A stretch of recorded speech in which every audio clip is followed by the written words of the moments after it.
La puberté est une période de la vie excitante, mais qui peut être ressentie comme une expérience troublante, inquiétante et incertaine. Nous avons demandé à un groupe de jeunes gens de donner leurs impressions à ce sujet.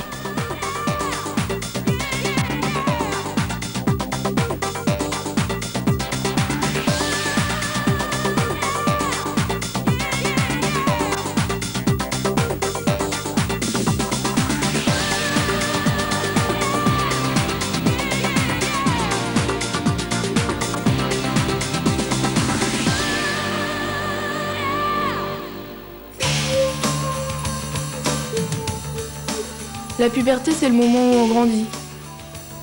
On commence à se chercher, à découvrir son corps.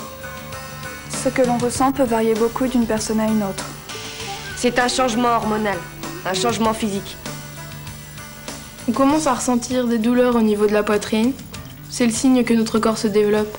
Ça veut dire que la voix devient plus grave. J'ai simplement grandi et grossi, beaucoup grossi, pris pas mal de rondeur. J'ai l'impression que je commence à avoir des boutons. Il y avait comme une sorte de point blanc au milieu. J'avais déjà eu des boutons, mais pas comme ceux-là. Je pense que le pire dans cette période de transformation, c'est que l'on change tout le temps. On commence à peine à s'habituer à son nouvel état, et voilà qu'un nouveau problème arrive. J'ai beaucoup entendu parler des douleurs au moment des règles.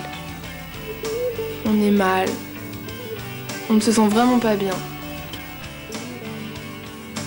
L'odeur corporelle est plus forte qu'avant. Ces derniers mois, mes cheveux sont tout le temps gras. Et ils graissent très vite. Le pire de tout, c'est quand tu parais plus jeune que ton âge. On stresse beaucoup, je crois. Souvent, on a vraiment du mal à se supporter.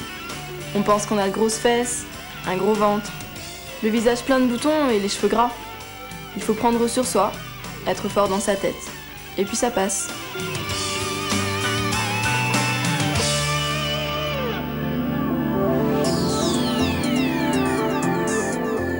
La plupart d'entre vous ont remarqué que leur corps se transforme. Chez les filles, l'événement le plus important pendant la puberté est l'apparition des premières règles. Une fois par mois, les ovaires libèrent un œuf appelé ovule environ 2 semaines avant les règles. C'est ce qu'on appelle l'ovulation. Cet ovule s'achemine vers l'utérus par les trompes de Fallope. Il se niche ensuite dans l'endomètre, un revêtement spongieux constitué de tissus et de vaisseaux sanguins qui tapissent l'utérus. Si l'ovule n'est pas fécondé, il est évacué avec l'endomètre par le vagin sous forme d'un écoulement de sang. C'est un phénomène tout à fait normal et naturel qui apparaît à la puberté. J'ai commencé à avoir mes règles bien plus tard que toutes mes amies. J'avais vraiment peur que ça arrive et pour moi, plus ça tardait, mieux c'était. Ma meilleure amie a eu ses premières règles 2 mois avant moi. Et je pense que c'est beaucoup plus facile à gérer lorsque quelqu'un que tu connais a déjà vécu la même chose. La première fois que j'ai eu mes règles, je n'ai vraiment pas eu mal. Je me suis simplement réveillée un matin et voilà. Quand je suis indisposée, je me sens très fatiguée. Je n'ai envie de rien faire. Et il m'arrive d'avoir mal au ventre. Alors je reste allongée, bien tranquillement.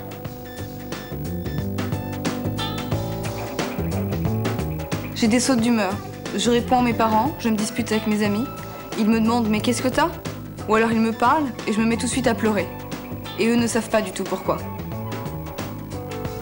On ne peut pas dire que ça me dérange.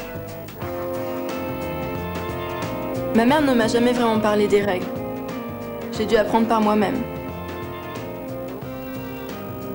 Un jour, ma mère m'a prise à part et m'a expliqué ce qu'étaient les règles et ce qui se passait dans mon corps. Je pense que ça m'a bien aidée. La plupart du temps, j'utilise des serviettes. Mais lorsque je vais à la piscine, je mets des tampons. Quand on commence à avoir ses règles, on a tendance à utiliser des serviettes parce que c'est facile. Moi, je trouve que les tampons, c'est bien aussi. En fait, c'est une affaire de choix personnel. Ce sont les filles qui sont indisposées. Ce sont les filles qui ont mal. Et ce qui est le plus dommage, c'est que c'est toujours d'elles qu'on s'occupe. On oublie les garçons. On ne leur dit pas que c'est une chose normale qui arrive lorsqu'on a cet âge.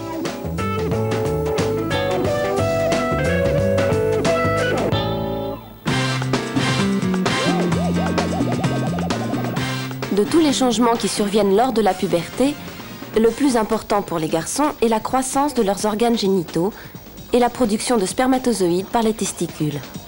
C'est également le moment où ils connaissent leur première éjaculation. Le pénis se tend et se contracte, expulsant alors le sperme. L'éjaculation peut parfois se produire pendant leur sommeil sans qu'ils s'en rendent compte. Ce sont les émissions nocturnes. Elles sont tout à fait normales et arrivent à tous les garçons au cours de leur puberté. Lorsque j'ai une érection, je me sens bien. Mais quand je me promène et que ça fait une bosse dans mon pantalon, c'est quand même un peu gênant. C'est vrai, c'est agréable, mais c'est un peu gênant quand tu es assis tranquille en cours de maths, par exemple, et que tout d'un coup, ça arrive. Moi, ça m'arrive pour pas grand-chose. Par exemple, quand des copains parlent des filles qu'ils ont rencontrées et avec qui ils sont sortis, je me dis, ah, si seulement ça pouvait être moi. Et là, ça vient.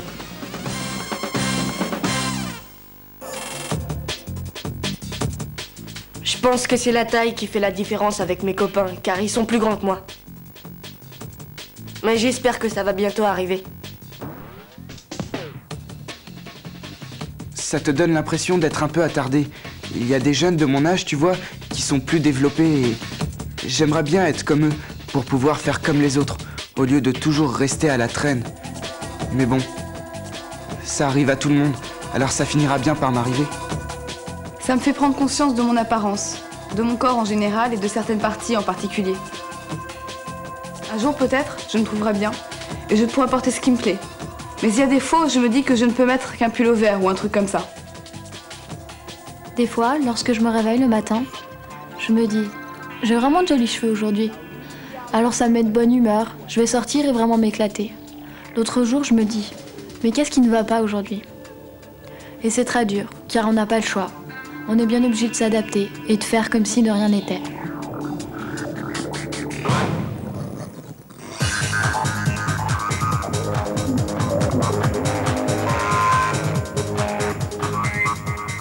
Il faut boire beaucoup d'eau.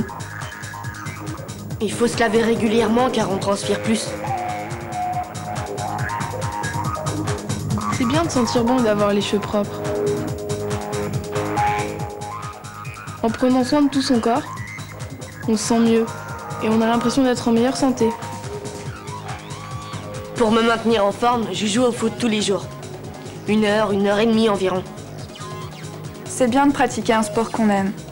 Ça maintient en forme, on s'éclate et c'est un bon moyen pour faire de nouvelles connaissances.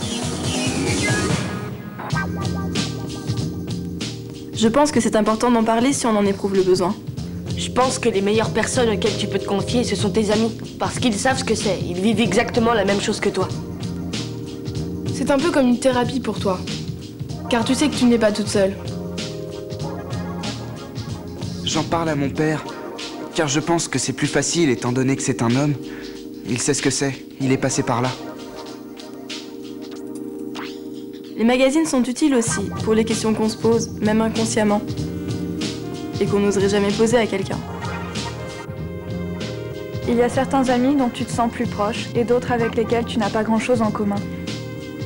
Le tout est de se trouver soi-même, de découvrir qui on est vraiment et ce qu'on veut faire de sa vie. Je pense que c'est un changement qui vient aussi de l'intérieur, comme une sorte de nouveau moi que l'on découvrirait petit à petit.